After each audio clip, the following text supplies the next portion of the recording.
Life Farm Global Network headquarters, located in Southern California, is constantly growing and evolving. We now have over 80,000 independent business owners here at LPGN, and your corporate team is here with you every step of the way. We are dedicated to making the next years of your life the best years of your life.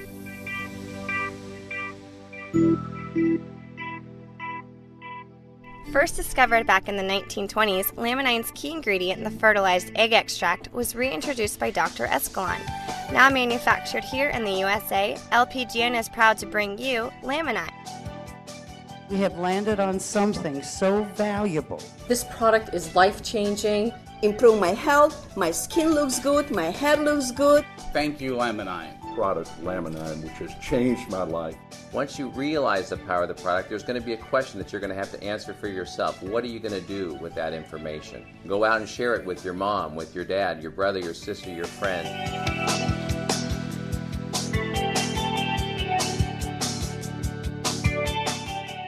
The company is a forward-thinking company. This is definitely the time and the place to be in this company. We're a young company. We're growing. There's a tremendous opportunity for you here, and there's a product that can change people's lives. If you want to change people's lives, if you want to make a real difference in the world, this is the place for you. Welcome to the best years of your life.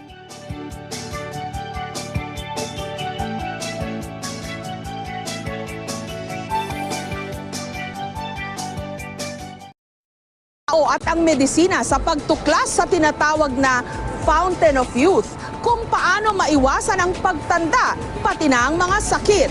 Matagal-tagal na rin pinag-uusapan ang stem cell therapy, lalo pat dumarami ang mga sakit at mga karamdaman na pwede nitong malunasan at maremedyohan. Kabilang na kung papaano huwag mapahalata sa mukha at pangangatawan ang edad ng tao. Dito sa Hollywood Boulevard, nakahanap ng immortalidad ang mga sikat na Hollywood celebrities. At dito rin natagpuan ni Frank ang nagpabalik raw sa kanyang kabataan. Katunayan, sino raw ang mag-aakalang 46 years old na siya? Something different about you, and it's not just you got a haircut, it's not that you lost weight. What's going on, you know? On the vanity side of it, there's that benefit, but really I did it because I want to increase the quality of my life. Salamat daw sa pinakabagong serbisyo ng stem cell technology, ang tinatawag na full body anti-aging infusion.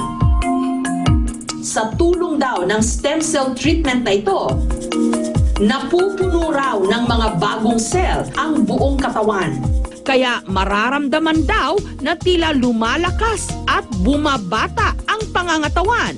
We discovered that with the placement of stem cells in certain targeted regions, we can reverse the effects of aging. For example, when we have damage to our joints, if the damage is a certain type of damage, we can use stem cells to inject into those joints, and it actually replaces damaged tissue. It heals the tissue. Kabado raw sumalang sa mga medical procedure ang 40 anyos na Amerikanong si Phil, pero mas takot daw siyang maging sakitin. Bunga ng unti-unti niyang pagtanda. Nasa lahi rin daw nila ang pagkakaroon ng cancer. If I sit down in a certain position, I'll be stiff when I get up a little bit, or my back will be stiff sometimes, or I just don't have as much energy. Kaya buong tapang na raw siyang nagdesisyon na sumailalim sa full body anti-aging infusion. Matapos turukan ng pampamanhid si Phil, You feel a little pressure maybe? Just a little bit of pressure. Okay. kinuhanan na siya ng bone marrow sa kanyang balakang. Devin is going to process the blood, the marrow, which has blood elements in it. It's going to separate the stem cells from the red cells and remaining white cells. Ang stem cell ang pinakapurong cell sa katawan ng tao na may kakayanang lumikha ng mga bagong cell. I'm holding these stem cells here in a syringe. Injecting right in. Makalipas ang halos kalahating oras, ang nakuhang stem cell itinurok na sa mukha ni Phil. Tinatayang halos 200 milyong bagong stem cells daw ang iikot ngayon sa kanyang buong katawan. Okay, a little pressure. The skin will become tighter and look much younger. What are your expectations after this? Immortality. Pinaniniwala ang kayang gamutin ng stem cell ang iba't ibang uri ng mga malalang sakit at nare-repair din daw nito ang mga nasirang body organ. Pero naging kontrobersyal ito nung unang ipinakilala sa publiko. Sa tinatawag kasing embryonic stem cell procedure, mamamatay ang embryo sa sinapupunan kapag kinuhanan ito ng stem cell para raw itong pagkitil sa buhay. Tinutulan ito ng mga pro-life group at ng simbahang Katoliko. Pero hindi nagtagal, natuklasan ding pwedeng makakuha ng stem cell sa bone marrow o gulugod. Pati na sa umbilical cord o yung pinagputulan ng pusod ng bagong silang na sanggol. Ang effective pa lang na stem cell therapy ngayon ay tinatawag na bone marrow transplantation. Ginagamit nila yan sa pag-treat ng mga leukemias, mga lymphomas. Nagagamit na rin daw ngayon ang stem cells technology maging sa pagpapanatiling maganda ng katawan. Si Dr. Rolando de Guzman. Napanot raw siya kahit sa edad lang na 44. Sumubok na raw siya ng kung ano-anong shampoo at gamot sa buhok. Pero hindi pa rin naawat ang kanyang bad hair days. Gumamit ako, sabi nila parang kumapal daw yung strand. Pero eventually, yung hairline ko talagang nagre-recede pa rin and may hair fall pa rin. Ang kanya raw nagagasto sa kanyang espesyal na wig. Umabot na ng 100,000 pesos kada taon. May white hair pa yan. Buwan-buwan kasi itong kailangang ipaayos sa klinika. Ang nakikita na lang niya ngayong solusyon sa kanyang problema, ang tinatawag na triple therapy.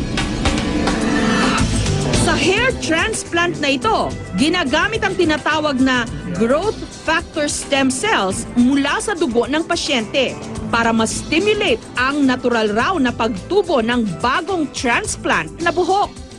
Kasi minsan, when we do transplants, minsan hindi 100% tumutubo yung buhok.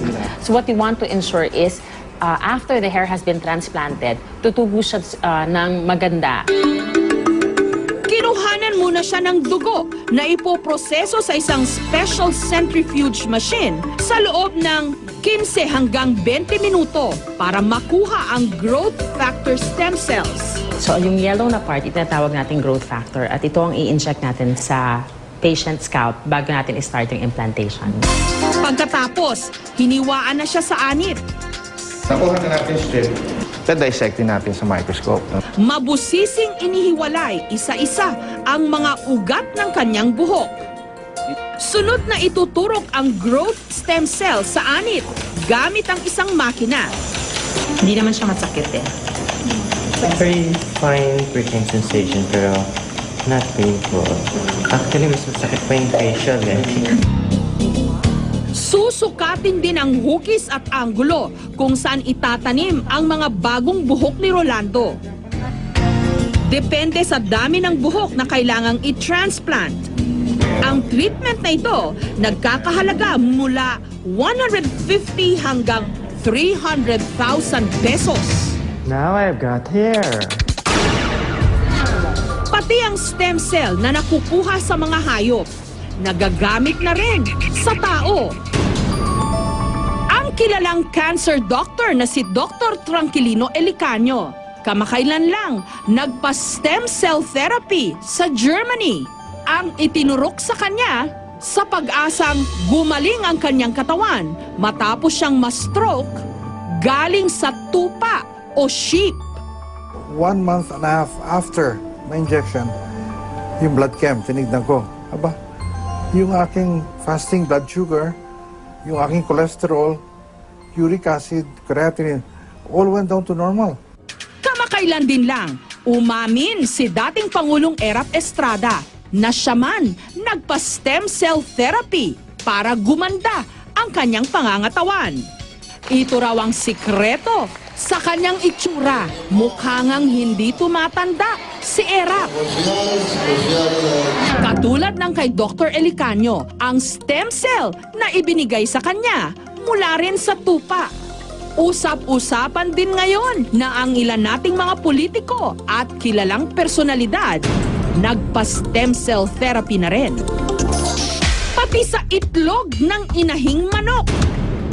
Makakakuha rin daw ng benepisyo ng stem cell sa pamamagitan ng chicken embryo capsules. Galing pa raw sa Amerika ang chicken embryo capsule. Naglalaman daw ito ng amino acids, mga minerals, at ng fibroblast growth factor, isang klase ng protina na nakakatulong raw para makabuo ng mga bagong stem cells.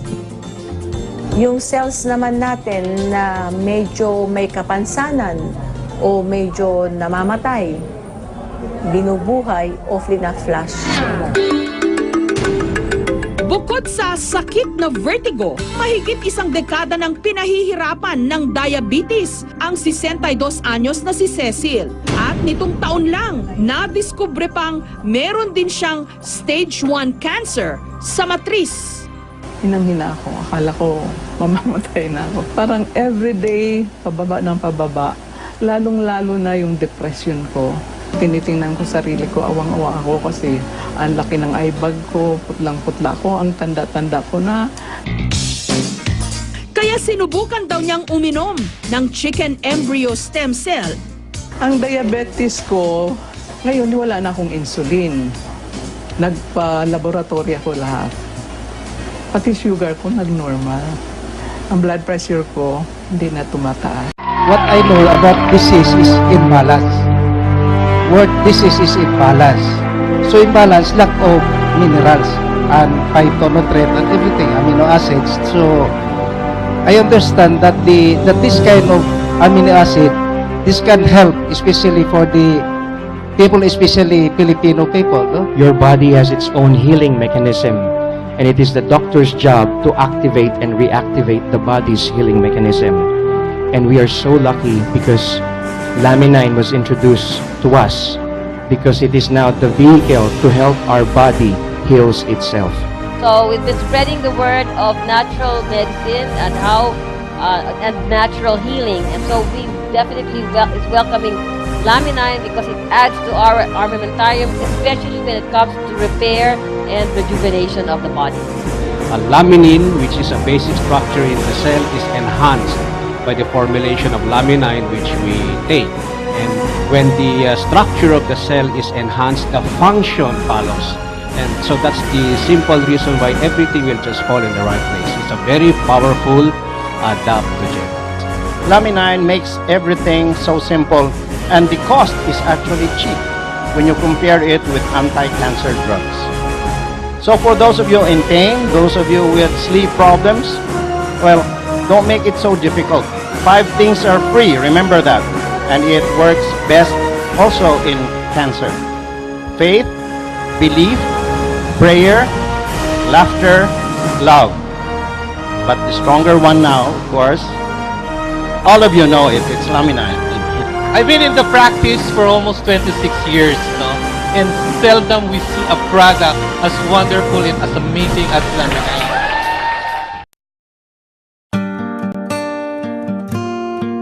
About a year and a half ago, I found out that I had papillary thyroid cancer. But I found out I was sick. I said, oh no, not again. Well, one day my wife got a call from my sister-in-law, and she said that she might have found something that might help me. After 5 months, my cancer is still there. But you know, it has shrunk dramatically. I just praise God because I do believe all healing comes from the Lord.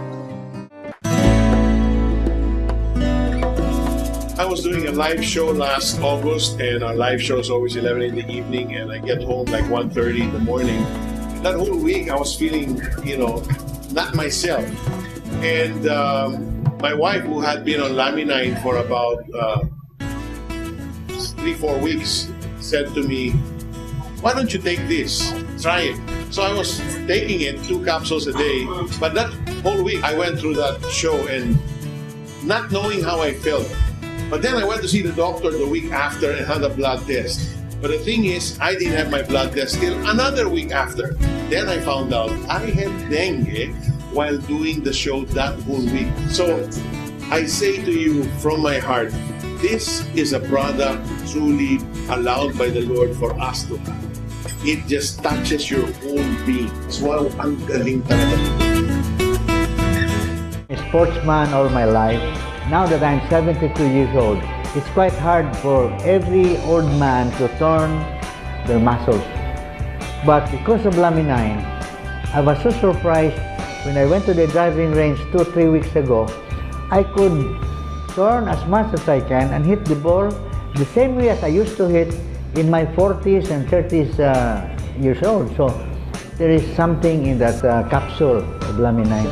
I got to know this product through a friend who had multiple cysts in both breasts.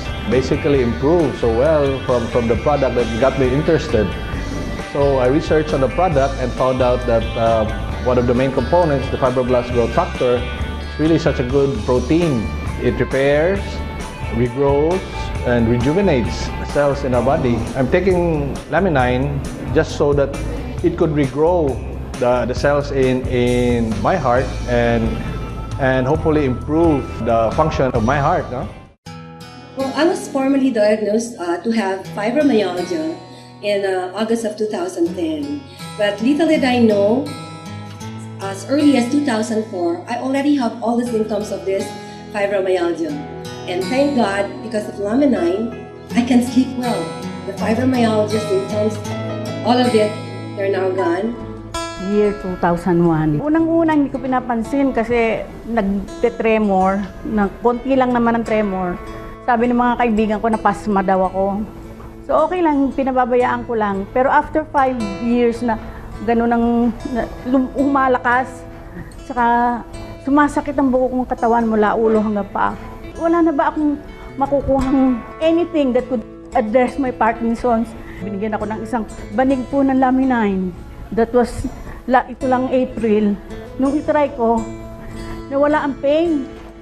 Walang-wala yung pain ko sa utak, yung pain kong back pain dito, at saka yung aking hypertension, nag-normal, laboratory test ng aking blood test, at saka sa urinalysis, puro normal. I'm 81 years old, and I had blepharospasm for 25 years. My eyes started blinking uncontrollably. It kept on just blinking and blinking until the point where it would just shut off completely. One day, my daughter came and told me, "Mommy, why don't you try Laminine?" I took 1 in the morning, 1 in the evening, and 2 the next morning, and my face stopped twitching. After 25 years, I got my life back again. My son Gerald dyan, nung pinanganak siya, sabi ng hindi siya umiyak, so absence of cry. Tapos sabi ng doktor, he has cerebral palsy. Yung naglaminay na po si Gerald, marami na pong mga development. So yung kamay niya na palaging naka-close, so open na po siya ngayon. Tapos unti-unti na pong bumabalik yung mga reflexes niya. Tapos na-notice ko po na palagi na siyang naka-smile. Tapos pag i-kiss mo siya, mag-smile siya palagi. Nung nakita ko na maganda naman po yung result ni Gerald sa Laminine, so nagtitake na po ako. Lastly po, gusto ko pong iparating sa mga nanay na katulad ko na huwag lang pong sumuko kasi may pag-asa pa. Ako si Cristy Antonio from Cebu. Ako experience before is hyperacidity. May nag-share sa akin na magandang product for the past 7 months, 6 months. Even a single attack ng hyperacidity hindi na nag-occur. Even makalimutan kong kumain, I feel great. Okay talaga yung Laminine na na-take ko. I'm Paolo Domingo. 5 years ago, I started to experience extreme headache. So So I took a lot of pain relievers, but little did I know, hypertensive na pala ako. My friend shared this product to me, and then for almost 2 weeks, I noticed that I experienced no more pain up until now. My blood pressure got up to normal. I've been through more than 20 years of being sick. I've been through 9 near-death experiences, the worst of which was actually a 7-day coma after 6.5-hour seizure. The doctor pronounced me brain dead, and after 7 days I woke up. Anna Rivera gave me a call asking me to write for Laminine. Then I never knew what Laminine was. Just barely 2 weeks after me taking the supplement again, the cyst I had in the middle here was just this small. I have a 60-page report that says everything is normal right now, and I'm just happy to be alive and to share to everyone that currently right now I'm so happy just to share my story that everyone would have hope. My name is Dana Jemima. We found out that she had diabetes when she was 5. She was diagnosed DM1. Medyo fatal na yung kanyang diabetes at that time. About 3 months ago, we were introduced to Laminine. We were advised for her to take 2 caps a day. And since then, we were getting good blood sugar readings. When she used the Laminine, she started getting muscles. She was more alive, more focused even in her studies. I'm already doing fine. I can concentrate now in school. I'm not fainting anymore, and I'm feeling good since Mommy gave me Laminine.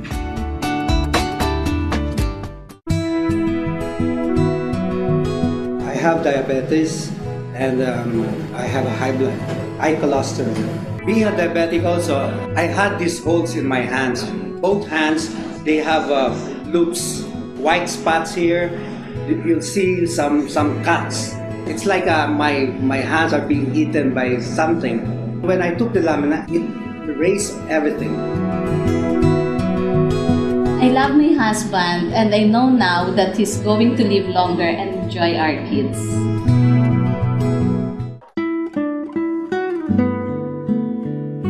Silicone, that's a very rare kind of sickness.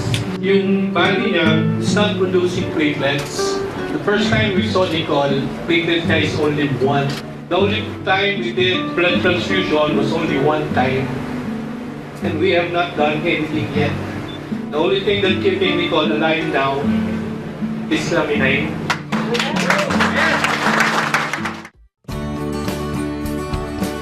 Crash dieted, my resistance went low. I would go to the gym for 4 hours a day. And then one day, I just collapsed in the office. And then after that, I was diagnosed with MRSA. So the diagnosis of the doctor was 6 months to get well. When I took Laminine, 2 days only after taking it, my dosage was 3. My hair stopped falling completely. And then I started breathing well before I had shortness of breath. I got better and I'm maintaining now because I saw the effects right away and I'm happy. Binutasan nila ako rito para mag-dialysis sa dugo. Kaya nagpapasalamat nga ako. Hindi ko kalaing masiswertehan ko pa yung Laminine na yun eh. Pero doon ako nagulat yung bumaba yung pray ako. Nung bumaba, natuwa na ako. Yung mga kasabay ko na matay na iba dahil di na kaya ng katawan. Kaya nagulat sila nung makita nila ako. Ba't daw ang lakas-lakas ko? Although I'm 62, ang pakiramdam ko ay I'm 32. And higit sa lahat, ang tulong sa akin ng Panginoong Diyos. And He answered me, take your Laminine, don't forget your Laminine. Nagja-jogging po ako. Ngayon po, napakasigla ko po. Dati po, mainitin po yung ulo niya. Hindi po siya kumikibo. Ultimong nagagalit sa mga anak namin. Nakahiga lang po siya, pagka pinapaliguan ko po siya, talaga pong ang bigat ng katawan niya, nahihirapan po ako. Thank you Lord. Thank you sa Laminine. It was really hard to think na will I still be able to do the stuff I do? Especially I really want to help my family. But I never lost my faith that I will be healed. After a week of taking Laminine, ang isang major effect was yung pagtayo ko, nakakatayo na ako ng ganito katagal. Before, I really cannot stand up even as long as 10 minutes. May tendency akong matumba, especially walking. Hindi ko po alam kung ano po yung gagawin ko kasi bedridden na siya noon, tapos hindi po siya nakakabangon, tapos naging bahay ang ospital. Parang sawang-sawa na po ako. After Laminine po, naging active na siya, naglalaro na siya. At sana po, habang nagtitake po siya ng Laminine, ay tuloy-tuloy po yung paggaling niya. I was diagnosed 2009 na puno talaga yung dalawang breast ko ng cyst. Last March, na-introduce sa akin itong Laminine. After 2 months, blessing na nawala yung mga cyst.